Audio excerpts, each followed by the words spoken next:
Përshëndetje. Sot në këtë bashkëbisedim jam me zëdhënësat e presidentit të Partisë së Lirisë, zonjën Jasmina Memeli. Përshëndetje, Jasmina. Përshëndetje, kënaqësi. Gjithashtu dhe për mua. E nisim bashkë këtë intervistë, normalisht duke u bazuar së pari tek roli juaj tek zëdhënësja e presidentit të Lirisë, i cili ka nesër gjyqin në themel dhe pret ndryshimin e masës së sigurisë. Çfarë prisni ju nga kjo seancë? Presidenti i Partisë së Lirisë, zoti Ilir Meta, i rrëmbyer në 21 tetor të vitit 2024, nesër ka seancën e dytë të gjyqit në themel, në orën 12. Përpara tij është lënë gjyqi në orën 11:30 për ndryshimin e masës së arrestit. Çfarë presim ne?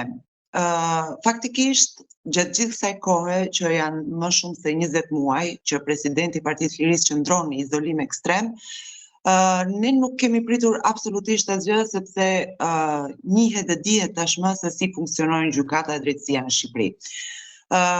Praktikisht ne po presim që të përfundojnë gjykimet në gjykatat e Shqipërisë për të vijuar pastaj procedurat në gjykatën e Strasburgut.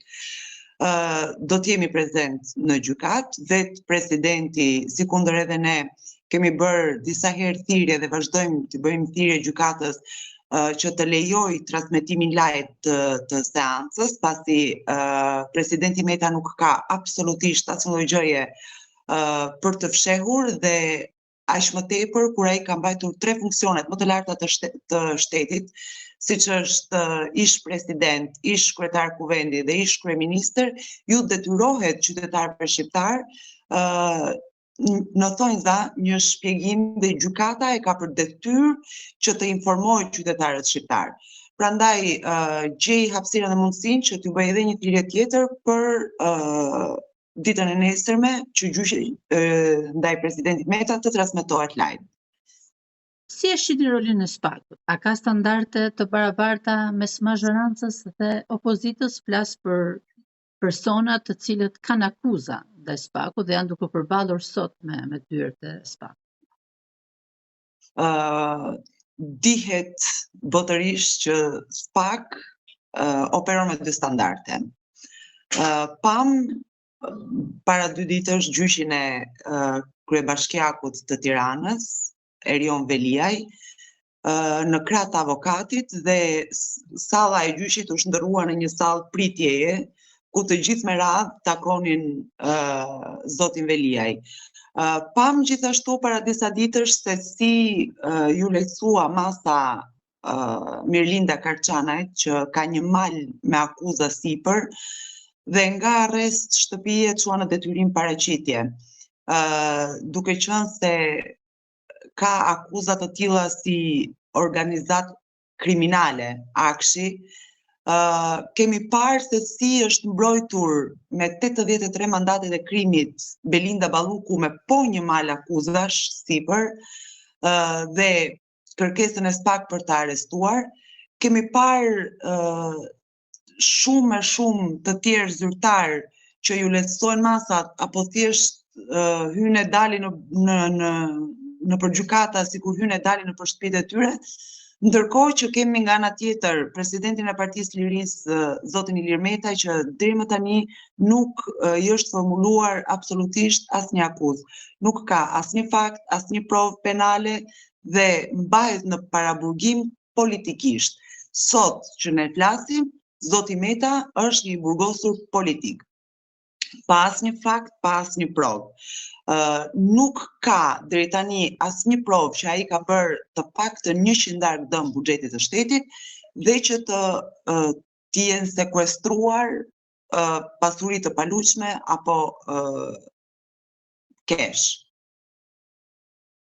Se çdo të ndodhet do të presim vendimin e gjykatave, nuk ndërhyjmë dot në këtë lloj vendimesh. Duhet të kthehen pak tek situata politike në vend. Partia e Lirisë si e vlerëson situatën aktuale politike në vend? Praktikisht sot në Shqipëri po jetohet një regjim.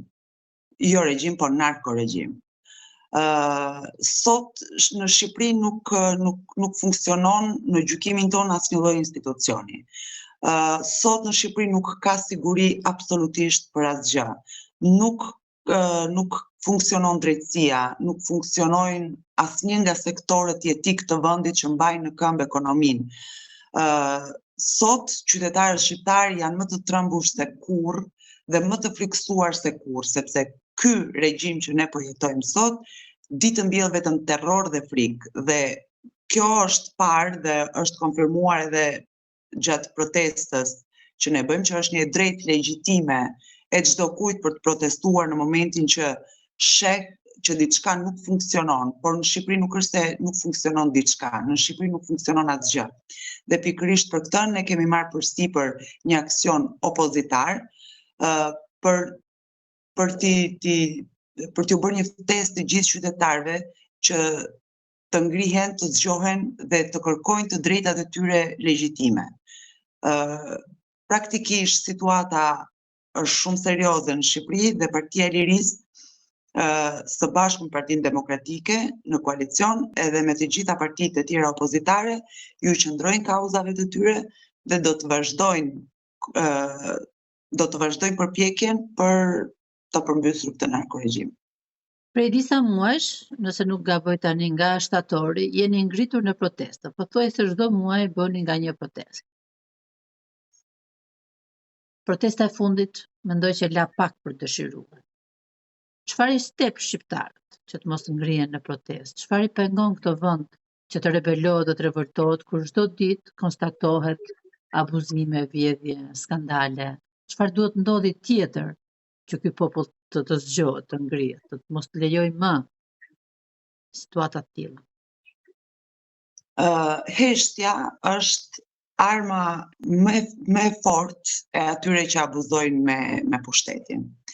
Dhe praktikisht sot qytetarët shqiptar, është ajo që theksoa pak më përpara, janë të friksuar, sepse presionohen me vendet e punës, presionohen me të afërmit e tyre që i kanë të punësuar në administratë, me bizneset e tyre.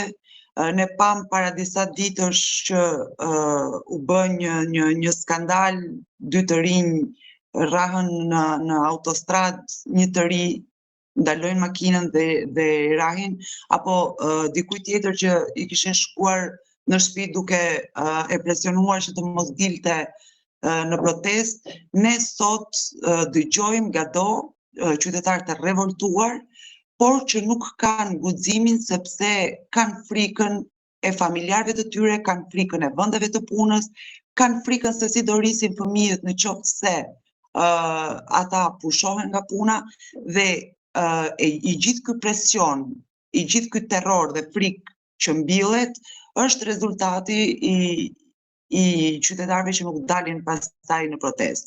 Ata që dalin dhe protestojnë dhe që nuk janë pak, janë shumë, duhen përgëzuar sepse në këtë kohë që ne jetojmë janë heronj.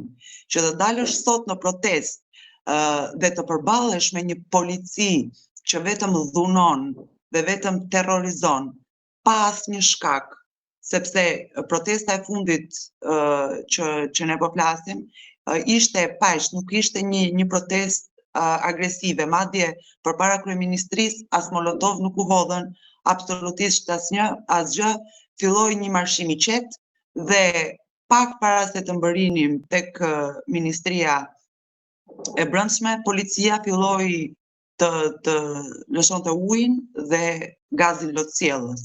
Gjë që bëri pastaj që qytetarët, një pjesë e tyre të shpërndaheshin.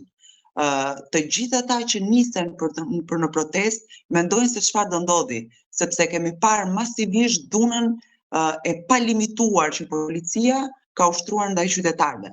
Dhe kjo absolutisht është për të dënuar, sepse secili nga ne, si kundër edhe theksuam më përpara, ka të drejtën legjitime për të protestuar. Protestat janë të lira në çdo vend, në çdo vend të Europës apo më gjerë të rajonit që të zhvillohen në mënyrë paqësore ashtu si kundër edhe ne nisëm protestën. Por nga ana tjetër kemi një polici që nuk ju shërben qytetarëve, por ju shërben drejtorëve të komanduar dhe që marrin urdhra direkte nga ata që kanë sipër dhe që pa marrë parasysh absolutisht asnjë pasojë, fillojnë e dhunojnë qytetarët. Nuk është Tirana e vetëm një grusht i njerëzish, nuk është Shqipëria e vetëm një personi që e drejton, Shqipëria dhe qytetet janë të qytetarëve. Për aq kohë sa qytetarët nuk ndihen të sigurt dhe revoltohen me institucione që nuk funksionojnë dhe me mungesën e sigurisë apo me çfarëdo lloj gjëje tjetër, është e drejtë e tyre që të protestojnë dhe policia duhet të sigurojë protestën, jo të dhunojë protestuesit. Kjo është një nga arsyet se përse qytetarët edhe pse të revoltuar nuk dalin sepse përballen me një polici që vetëm dhunon. Kjo keqeverisje që flisni juve ka sjellë popullimin e këtij vendi. Një ndër pikat tuaja të programit të Partisë së Lirisë. Cilat janë masat konkrete që propozoni për të ndalur këtë emigracion? Partia e Lirisë ka një program me 5 prioritete për 4 milion shqiptar plus, që absolutisht është i mirë strukturuar dhe i mirë menduar, mëse i realizueshëm, nëse do vihet në funksion, dhe një nga 5 pikat kryesore është ndalimi i shpopullimit. Sot qytetarët shqiptar kanë marrë rrugët e emigrimit dhe largohen masivisht dhe jo vetëm të rinj apo të reja, dhe që kjo është gjë më e madhe që mund t'i ndodhi një kombi, t'i largohet rinia sikundër i është larguar Shqipërisë, por familje të tëra marrin rrugët e emigrimit. Kjo ndodh për shumë arsye. Kemi shkollat që i kemi praktikisht në shkatërrim. Arsimi është në gjendje alarmante. Shkollat të tëra që mbyllen, nuk ka siguri nëpër shkolla. Prindrit mendojnë 2 herë t'i çojnë si do t'i nisin fëmijët dhe kur do t'i marrin. Mësuesit janë të nënvlerësuar.